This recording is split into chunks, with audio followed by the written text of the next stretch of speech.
Senhor presidente, colegas vereadores, vereadora Rosemary, assessores da casa, a imprensa que uma vez mais acompanha os trabalhos aqui do Legislativo, a todos os cidadãos montenegrinos que nos acompanham na noite de hoje, sejam bem-vindos, obrigado pela presença, saudando sempre de forma especial a colega Mara, assistente social, e hoje carinhosamente o Marco Maurente, que está aí conosco também, nosso amigo, obrigado pela presença de todos.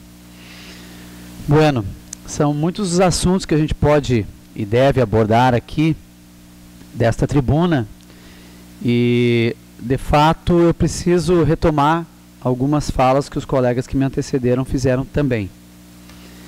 Porque, na verdade, o sentimento que impera aqui no Poder Legislativo diuturnamente é um sentimento de preocupação.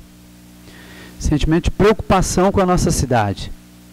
E isto não é demagogia, isto não é um jogo político, isso é a mais pura verdade.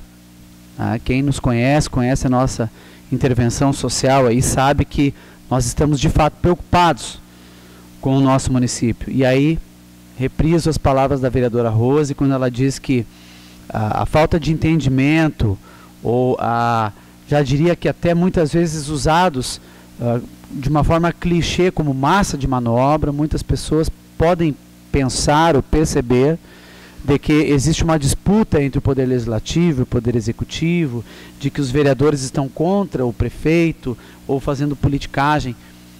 Não se trata disso de forma alguma. Haja vista, por exemplo, na semana passada, quando nós aprovamos aqui na casa, ainda que entendendo que da forma não mais adequada, mas por conta da emergencialidade, nós aprovamos 10 cargos novos para o setor da saúde do nosso município pela emergencialidade, né? E aí quando nós aqui rejeitamos aquele aumento, famigerado aumento só para os médicos, desqualificando as outras classes dentro do plano de carreira, nós fomos criticados, muito criticados. Só que de lá para cá nenhum movimento houve da parte da administração no intuito então de ampliar o diálogo, o debate e chegar a um termo com relação ao plano de carreira do município e aumentar o salário, não só dos médicos, porque nós já estávamos prestes a aceitar um acordo de, dentro de um plano de carreira, aumentar de forma gradativa, primeiro uma categoria, segundo outra, e poderia ser os médicos primeiro, quer dizer, né? Então é muito preocupante a situação. Falar também a respeito isso é uma notícia, eu acho que boa para o município, que o vereador Márcio apontou a questão do procurador João Elias Bragato, né? A parte boa é ele ter ido embora do município, né? Porque a gente não deve, existe um erro, pessoas aí da altura do senhor Dario Collin, com toda a sua experiência de vida e de política, sabe muito bem do que eu estou falando, que é um grande erro nós misturarmos a pessoa com a sua ação, a sua intervenção. Então, enquanto pessoa, uma pessoa de fino trato, uma pessoa agradável, o seu João Elias Bragato. Agora, nas suas intervenções, desastrosas. Desastrosas. Sabe por que eu falo isso? Porque eu fiquei motivado com a fala do colega Márcio. O procurador João Elias Bragato foi aquele que prometeu, aqui na Câmara, numa reunião... Não, calma. Numa reunião que nós chamamos, e aí veja bem, começa a preocupação que eu estou citando, ela se estampa quando as reuniões começam a ser recorrentes. Aí o vereador A chamou a reunião para falar de um assunto X. Daí terminou aquela, passa 2 meses, 3 meses, nada acontece, chama a segunda, aí o vereador B já chama a terceira, tudo sobre o mesmo assunto. Por quê? Porque não, a finalização disso não ocorre, né? O procurador João Elias Bragato, que já foi quem prometeu aqui numa reunião conosco, nesta oportunidade eu havia chamado, que a lei, levando a questão dos agentes comunitários de saúde e de endemias diretamente a portaria do Ministério da Saúde viria 15 dias depois da nossa reunião. Ele prometeu, tem em ata, uma reunião aqui na casa.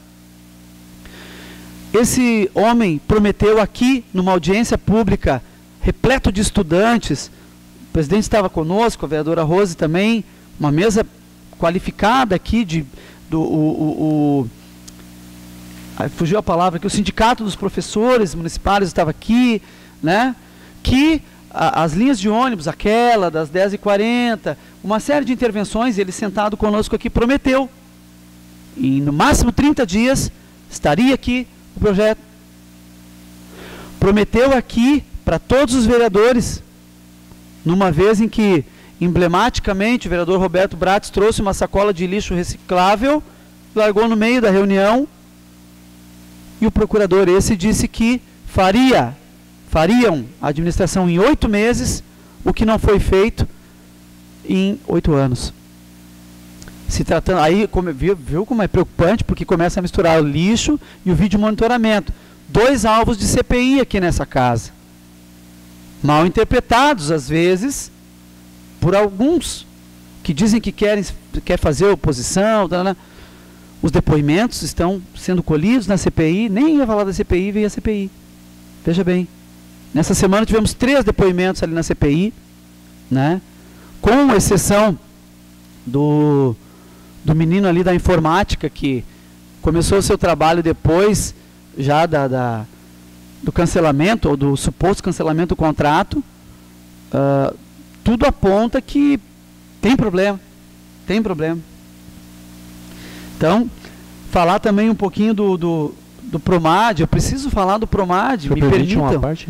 Rapidamente, por favor. E o procurador-geral prometeu também de pagar a Campos Neto, depois de feita a obra, pagar em 10 dias. Prometeu e assinou em documento, inclusive. Também não fez. Ainda bem que essas aí são águas passadas, né? O Promad, Programa Municipal Antidrogas. Gente, às vezes eu me refiro a Mara com muito carinho, porque a Mara acompanhou assim os inícios da nossa vida pública ali, lá no Conselho Tutelar. A gente trabalhou junto de uma certa forma, e eu tive muitos dissabores em toda essa trajetória por pegar esta bandeira do combate às drogas e sair fazendo o que era possível fazer e gritando aos 4 ventos, né?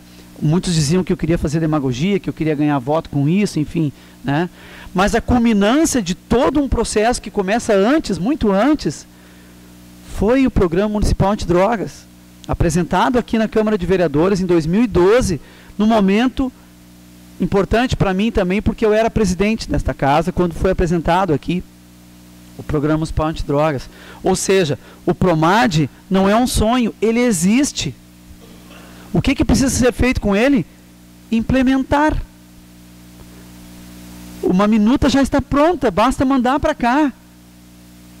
E nós teremos em Montenegro um Programa Municipal Antidrogas, com um fundo que já existe.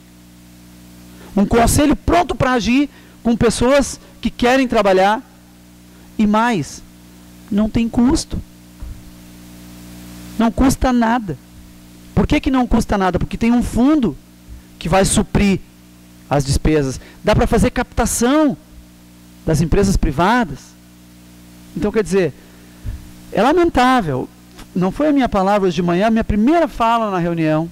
Eu lamento estar de novo aqui discutindo o Promad. Tá, vou sair do Promad. Vou falar de coisa boa, né? Falando de coisa boa, nós temos aí mais um recurso vindo para Montenegro, data da última liberação, 3 de julho de 2014, agora, então, do Ministério do Trabalho, Emprego e Renda, do Governo Federal, de R$250 mil. Para quê? Vamos ver. Objeto: construção ou ampliação de galpão para triagem de resíduos sólidos. Galpão de reciclagem. Quantos anos, vereadora Rosa, falando do galpão de reciclagem? Quantos anos? Está aí. Parece que vai sair. O recurso veio. O governo federal tem projeto. O governo federal manda dinheiro. Ele não deixa de mandar. Sempre manda. Tem que ter projeto. E projeto bom, decente, dentro dos ditames legais aí, né? Outra notícia boa também é a questão da EGR, que eu também algumas vezes fui meio que incompreendido, né? As pessoas falam, mas não estão no cotidiano das ações para saber como que acontece. A revitalização da nossa rótula iniciou. Já não é sem tempo. Essa é a verdade. Era para ter sido começada há muito tempo atrás. Mas, bueno, começou. Começou. A revitalização da nossa parte, da 240, e da rótula que vai ser feita com o dinheiro do pedágio de Portão, da empresa gaúcha de rodovias, vinculada ao governo do estado. Ou seja, vale a pena muitas vezes a gente encarar essas batalhas, essas disputas, que é sempre pelo benefício daqueles que são o alvo da nossa intervenção, da intervenção política, que é a comunidade. O senhor permite uma parte, vereador? Rapidamente, por favor, vereador. Obrigado pela parte, cumprimentar as pessoas, senhor presidente. De fato, eu quero parabenizar e fico feliz por mim mesmo também de ter votado, escolhido o senhor como nosso representante junto à EGR, ao governo do estado. Excelente trabalho está sendo feito lá no Posto Shell. Excelente trabalho. Toda a equipe está lá. Os parabéns pela sua grande intervenção. Com certeza nós temos um grande representante. Muito obrigado. Obrigado, vereador. Óbvio, né, que a gente não faz nada sozinho, que é um conselho, mas se a gente não está lá presente nas reuniões do conselho, nas reuniões às quais nós fomos delegados para ir, precisamos ir, né, para defender o ponto de vista da nossa comunidade. E aí eu encerro a minha participação voltando à preocupação, né, porque estou fazendo um pedido de informação hoje que diz o seguinte: o pedido de informação é: de acordo com ata e fotos anexas, eu pergunto, foi expedida a licença ambiental para a construção da UBS no bairro Santo Antônio pelo órgão competente, haja vista mesmo estar situada minimamente em área de restrição ambiental? Essa é a pergunta, clara e objetiva. Falando da área da saúde, eu não vou encerrar sem falar, vou fazer um pequeno link de coisas boas da inauguração do novo espaço, Janete, da Escola de Enfermagem Schwester M, a escola da UASE.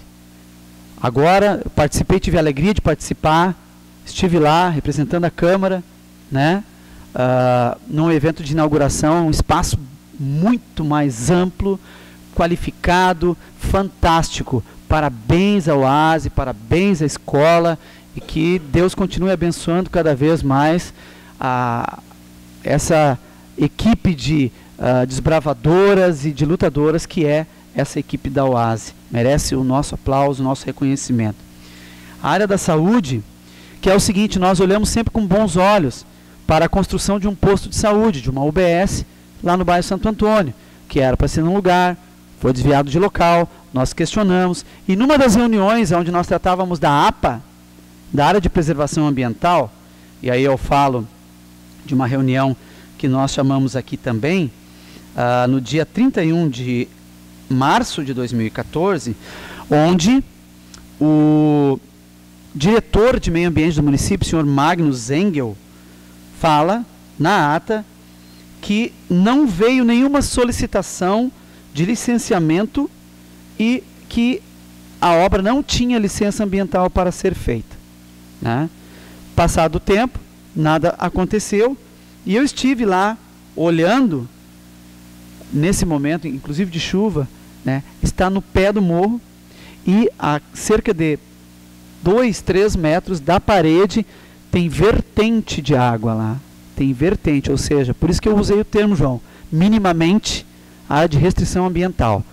Poderia ser, inclusive, ela é com certeza parte da APA, né, e poderia ser até uma área de preservação permanente, porque é ao pé do morro.